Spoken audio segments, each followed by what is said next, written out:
Hi മക്കളെ, welcome back to സാലം learning. അബീമിസ് ആണ്. അപ്പോൾ എല്ലാവരും സുഖമായിട്ടിരിക്കുന്നു എന്ന് മിസ് വിശ്വസിക്കുകയാണ്. സോ നമ്മുടെ LSS എക്സാം ഒക്കെ അടുത്തെത്തിയല്ലേ. അപ്പോൾ നമ്മുടേതാ ഇനി സമയമില്ല. ഇന്ന് ഫെബ്രുവരി 14 28-ാം തീയതി എന്താണ് നമ്മുടെ LSS എക്സാമാണ്. അപ്പോൾ മിസ് പറഞ്ഞ് പേടിപ്പിക്കുകയൊന്നുമല്ല. നമ്മുടെ LSS എക്സാമിന് വേണ്ടിയിട്ട് ഏകദേശം നിങ്ങളെല്ലാം പ്രിപ്പയർ ആയിട്ടുണ്ടാവും എന്ന് മിസ്സിനറിയാം. അപ്പോൾ നമ്മൾ ഓരോരോ ചാപ്റ്റേഴ്സും പഠിച്ചു, കുറേ ക്വസ്റ്റ്യൻസ് ഒക്കെ ചെയ്തു, നമ്മൾ ലൈവൊക്കെ കണ്ട് കുറേ പഠിച്ച് നമ്മൾ മുന്നോട്ട് പോയിട്ടുണ്ടല്ലേ. അപ്പോൾ നമ്മളിതാ ഇന്നത്തെ വീഡിയോയിൽ നമ്മുടെ പ്രീവിയസ് ഇയറിൽ ചോദിച്ചിട്ടുള്ള LSSൽ ഇംഗ്ലീഷിൽ ചോദിച്ചിട്ടുള്ള ഒരു ക്വസ്റ്റ്യനും കുറച്ച് ക്വസ്റ്റ്യൻസ്, ഒരു ക്വസ്റ്റ്യൻ അല്ല കുറച്ച് ക്വസ്റ്റ്യൻസും അതിൻ്റെ ആൻസേഴ്സാണ് നമ്മൾ ഡിസ്കസ് ചെയ്യാൻ പോകുന്നത്. അപ്പോൾ തീർച്ചയായിട്ടും നിങ്ങൾക്ക് യൂസ്ഫുൾ ആയിരിക്കും. ഇതേപോലത്തെ ക്വസ്റ്റ്യൻസ് ആണ് നിങ്ങൾക്ക് LSSന് വരാൻ പോണത്. ഓക്കെ, അപ്പോൾ ഒരു പാരഗ്രാഫ് തന്നിട്ട് അതിനെ ബേസ് ചെയ്തിട്ട് കുറച്ച് ക്വസ്റ്റ്യൻസ് നമ്മളോട് ചോദിക്കാം. അപ്പോൾ അതുപോലൊരു ക്വസ്റ്റ്യൻ നമുക്ക് ആദ്യമേ നോക്കാം അല്ലേ. സോ നമ്മുടെ LSS എക്സാമിന് നമ്മൾ LSS ക്രാക്ക് ചെയ്യാൻ നമ്മൾ റെഡിയാണ്. നമ്മുടെ ഫസ്റ്റ് ക്വസ്റ്റ്യൻ ഈസ് നോക്കിക്കേടാ, read the passage and answer the following questions. ഒരു പാസേജ് തന്നിട്ടുണ്ട്. അപ്പോൾ ഈ പാസേജ് മിസ്സിൻ്റെ കുട്ടികൾ കൃത്യമായിട്ട് വായിക്കുക, അത് വായിച്ച് മനസ്സിലാക്കിയിട്ട് അതിനെ ബേസ് ചെയ്ത് തന്നിട്ടുള്ള ക്വസ്റ്റ്യൻസ് ആൻസർ ചെയ്യാനാണ് അല്ലേ ക്വസ്റ്റ്യൻ. അപ്പോൾ ക്വസ്റ്റ്യൻ നോക്കിക്കേ, once in the evening Anna was walking to the market with her and Arundhati അല്ലേ. അതായത് ഒരു ദിവസം ഒരു ഞായറാഴ്ച ഈവനിങ്ങിൽ നമ്മുടെ അന്നക്കുട്ടി, നമ്മുടെ പേപ്പർ ബോർഡ്സിലെ നമ്മുടെ അന്നക്കുട്ടി നമുക്ക് എല്ലാവർക്കും ഓർമ്മയുണ്ട്. അപ്പോൾ അരുന്ധതി ആൻറ്റിയായിട്ട് നമ്മുടെ അന്നക്കുട്ടി എന്ത് ചെയ്യാണ്, നടക്കുകയാണ് അല്ലേ, മാർക്കറ്റിലേക്ക് പോവാണ്. They saw a crowd at the corner of the market. അപ്പോൾ മാർക്കറ്റിൻ്റെ ആ ഒരു ചന്തയുടെ കോർണറിൽ ഒരു മൂലയിൽ അവരൊരു ക്രൗഡ് കണ്ടു എന്ന് പറഞ്ഞാൽ എന്താ, ഒരു ആൾക്കൂട്ടം കണ്ടു അല്ലേ. Suddenly Anna ran to the crowd. എന്താണ്, പെട്ടെന്ന് തന്നെ അന്ന എങ്ങോട്ടേക്ക് ഓടി, ആ ക്രൗഡിൻ്റെ അടുത്തേക്ക് അന്ന ഓടി. Her friend, the fat boy, was holding a birdie in his hand അല്ലേ. അപ്പോൾ നമ്മുടെ അന്നക്കുട്ടിയുടെ ഫ്രണ്ട് ആയിട്ടുള്ള നമ്മുടെ ഫാറ്റ് ബോയ്, അവസാനം എൻഡിൽ ഫാറ്റ് ബോയും അന്നയും കൂടെ ഫ്രണ്ട്സ് ആയ പോലെയൊക്കെ അല്ലേ നമ്മുടെ സ്റ്റോറി നിർത്തിയിരിക്കുന്നത്. അപ്പോൾ ഈ ഫാറ്റ് ബോയ് ഒരു ബേർഡീനെ, ഒരു പക്ഷിക്കുഞ്ഞിനെ, ഒരു കയ്യിൽ ഒരു പക്ഷീനെ പിടിച്ചിട്ട് മാർക്കറ്റിൽ നിൽക്കുകയാണ് അല്ലേ. It was crying in pain. എന്താണ്, ആ പക്ഷി വേദന കൊണ്ട് കരയായിരുന്നു. അപ്പോൾ ഇതാണ് നമ്മുടെ പാസേജിൽ തന്നിരിക്കുന്നത്. അപ്പോൾ ആ പാസേജ് നിങ്ങൾ എന്ത് ചെയ്യുക, ആദ്യം വായിച്ച് മനസ്സിലാക്കുക. അപ്പോൾ ആ പാസേജ് നമ്മൾ വായിച്ച് മനസ്സിലാക്കി അല്ലേ. എന്നിട്ട് ഇതാ നോക്കിക്കേ, hey friend what happen to it Anna asked. എന്താണ്, അപ്പോൾ നമ്മുടെ അന്ന ഫാറ്റ് ബോയോട് ചോദിക്കുകയാണ്, എന്ത് പറ്റി എന്ന് ചോദിക്കുക അല്ലേ. A cat pounced on it. എന്താ പറഞ്ഞത്, ഒരു പൂച്ച ഇതിൻ്റെ മേലിൽ ചാടി വീണു എന്ന് പറയാണ് അല്ലേ. But I saved it. പക്ഷേ ഒന്നുകൊണ്ടും പേടിക്കേണ്ട അന്ന, ഞാൻ അതിനെ രക്ഷിച്ചിട്ടുണ്ട് എന്ന് പറയുകയാണ്. The boy replied. ബോയ് അങ്ങനെയാണ് റിപ്ലൈ ചെയ്തത്. താങ്ക് ഗോഡ് അന്ന സ്മൈൽഡ്. എന്താണ്, അന്ന ഈശ്വര നന്ദി എന്നൊക്കെ പറഞ്ഞ് അന്ന സ്മൈൽ ചെയ്തു.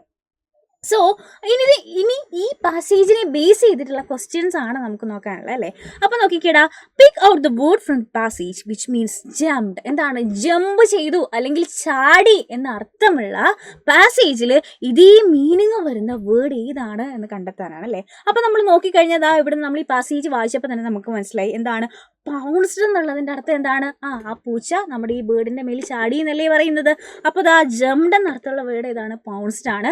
അപ്പോൾ ഈ ഒരു വേർഡ് മനസ്സിലാക്കാൻ വേണ്ടിയിട്ട് നിങ്ങൾ എന്ത് ചെയ്യുക, നിങ്ങൾക്ക് ആദ്യമേ ഈ ഒരു ക്വസ്റ്റ്യൻ കേൾക്കുമ്പോൾ തന്നെ നിങ്ങൾക്ക് ആൻസർ മനസ്സിലായില്ലെന്നുണ്ടെങ്കിലും ഒന്നും കൂടി ഈ പാസേജ് ഒന്ന് വായിച്ച് നോക്കുക. അപ്പോൾ തീർച്ചയായിട്ടും നമുക്ക് ഒരു വേർഡ് കിട്ടും. അപ്പോൾ ഒരു പാസേജ് തന്നിട്ട് അതിനെ ബേസ് ചെയ്തിട്ട് ഒരു വേർഡ് തന്നിട്ട് അതിൻ്റെ അർത്ഥം, അതിൻ്റെ മീനിങ് ചോദിക്കാൻ ചാൻസ് ഉണ്ട് അല്ലേ.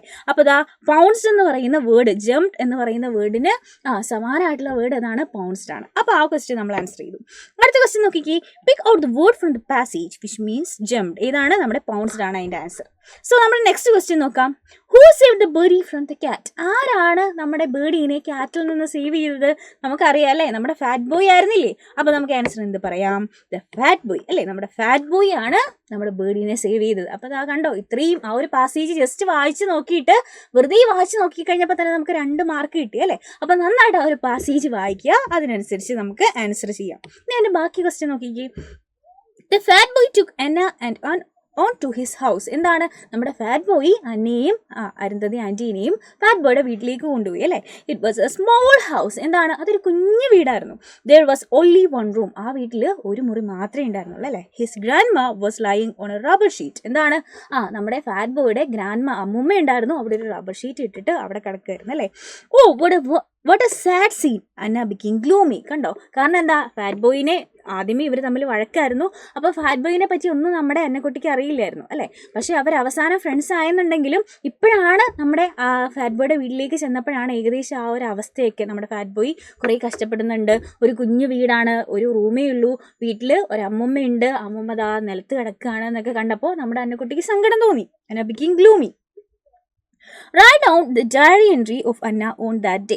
അപ്പോൾ ആ ദിവസം ഇതൊക്കെ പറഞ്ഞുകൊണ്ട്, ഈ അനുഭവമൊക്കെ പറഞ്ഞുകൊണ്ട് അന്ന എഴുതിയ ഡയറി എഴുതാനാണ് നമ്മളോട് ചോദിച്ചിരിക്കുന്നത് അല്ലേ. അപ്പം മക്കളെ, നമ്മളോട് ഡയറി എഴുതാൻ പറഞ്ഞാൽ നോക്കിക്കുക, 3 മാർക്കിൻ്റെ ക്വസ്റ്റ്യൻ ആണ്. ഡയറി എഴുതാൻ പറഞ്ഞാൽ നമ്മൾ ഇമ്പോർട്ടൻ്റ് ആയിട്ട് ഓർക്കേണ്ട കാര്യം എന്താണ്? ഫസ്റ്റ് തന്നെ അതിന് ഡേറ്റും ഡേയും വേണം. ഏത് ദിവസത്തെ ഡയറിയാണ് നമ്മൾ എഴുതുന്നതെന്ന് വേണം അല്ലേ. അപ്പോൾ ദാ ഇവിടെ നമ്മൾ ഡേറ്റ് കൊടുക്കാം. ഇവിടുത്തെ ഡേറ്റ് തെറ്റാണ്, എന്നാലും നമ്മൾ എന്താ എഴുതേണ്ടത്? 2024 ഫെബ്രുവരി 14. ഏതാണോ ആ ദിവസത്തെ ഡേറ്റ്? ഫെബ്രുവരി 28-നായിരിക്കും നിങ്ങൾക്ക് എക്സാം. അപ്പോൾ എന്താണ് ഫെബ്രുവരി 28 എന്നൊക്കെ നമ്മൾ ആദ്യം മറക്കാണ്ട് തന്നെ ഡേറ്റിൻ്റെ എഴുതുക.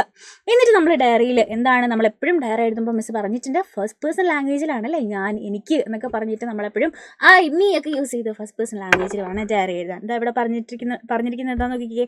I could not believe my eyes. എന്താണ്, എനിക്ക് എൻ്റെ കണ്ണുകളെ വിശ്വസിക്കാൻ പറ്റുന്നില്ല. കാരണം എന്താ, but poor boy he is. കാരണം എന്താ, ഫാറ്റ് ബോയ് ഭയങ്കര ഒരു പാവപ്പെട്ട കുട്ടിയാണ് അല്ലേ. I thought that he was a naughty boy. എന്താണ്, അവൻ്റെ ഒരു കുസൃതി കുട്ടിയാണ് എന്നാണ് ഞാൻ വിചാരിച്ചത്. പക്ഷേ അവൻ്റെ ഒരു പാവമാണെന്ന് എനിക്ക് ഇപ്പോഴാണ് മനസ്സിലായത് അല്ലേ. How miserable his condition is. എന്താണ്, എത്ര ദയനീയമാണ് അവൻ്റെ അവസ്ഥ. നമ്മുടെ അന്നക്കുട്ടി ചിന്തിക്കുന്ന കാര്യങ്ങളൊക്കെയാണ് ഡയറി എഴുതുന്നത് അല്ലേ. He has to look after his old grandma. പ്രായമായ അമ്മൂമ്മേനെ അവന് നോക്കേണ്ട ആവശ്യമുണ്ട്. He has nobody to love and care him. അവനെ സ്നേഹിക്കാനും അവനെ കരുതലും അല്ലെങ്കിൽ അവനെ കെയർ ചെയ്യാനും ഒന്നും വേറെ ആരും ഇല്ല അല്ലേ. Poor boy, I will help him as I can. എന്താണ്, പാവുണ്ട്, എന്നെ കൊണ്ട് പറ്റുന്ന രീതിയിൽ ഞാൻ അവനെ ഹെൽപ്പ് ചെയ്യും എന്നൊക്കെ പറഞ്ഞിട്ട് ആ കാര്യങ്ങളൊക്കെ പറഞ്ഞിട്ട് നമ്മുടെ അന്നക്കുട്ടി എഴുതിയൊരു ഡയറി. അപ്പോൾ ഇതുപോലെ മിസ്സിൻ്റെ കുട്ടികൾ എന്ത് ചെയ്യണം? ഒരു ഡയറി എഴുതാൻ ചോദിച്ചാൽ എപ്പോഴും ഫസ്റ്റ് പേഴ്സൺ ലാംഗ്വേജിൽ വേണം എഴുതാൻ. അതുപോലെ തന്നെ നമ്മൾ ആദ്യം തന്നെ ഡേയും അതുപോലെ തന്നെ ഡേറ്റും ഒക്കെ എഴുതാൻ മറക്കരുത്. അപ്പോൾ ഈ ഒരു രീതിയിലാണ് നമ്മൾ എന്ത് ചെയ്യേണ്ടത്? യെസ്, നമ്മൾ ഡയറി എഴുതേണ്ടത്. അപ്പോൾ ഇതേപോലെ നമ്മുടെ LSSന് എന്താണ്, ഒരു പാസേജ് തന്നിട്ട് അതിനെ ബേസ് ചെയ്തിട്ടുള്ള ക്വസ്റ്റ്യൻസ് ചോദിക്കും. ഇപ്പം തന്നെ നമ്മൾ 5 മാർക്ക് സെറ്റാക്കാനുള്ള കാര്യങ്ങൾ ചെയ്തിട്ടുണ്ടല്ലേ. അപ്പോൾ ഇതുപോലെയുള്ള ക്വസ്റ്റ്യൻസ് ഒക്കെ മാക്സിമം പ്രാക്ടീസ് ചെയ്യുക. കുറേ ക്വസ്റ്റ്യൻ പേപ്പറൊക്കെ വർക്കൗട്ട് ചെയ്യുക. നമ്മുടെ സൈലത്തിൻ്റെ ക്ലാസ്സസും ലൈവ്സും ഒക്കെ ഒന്ന് കാണുക. തീർച്ചയായിട്ടും നമുക്ക് LSS ക്രാക്ക് ചെയ്യാൻ പറ്റും.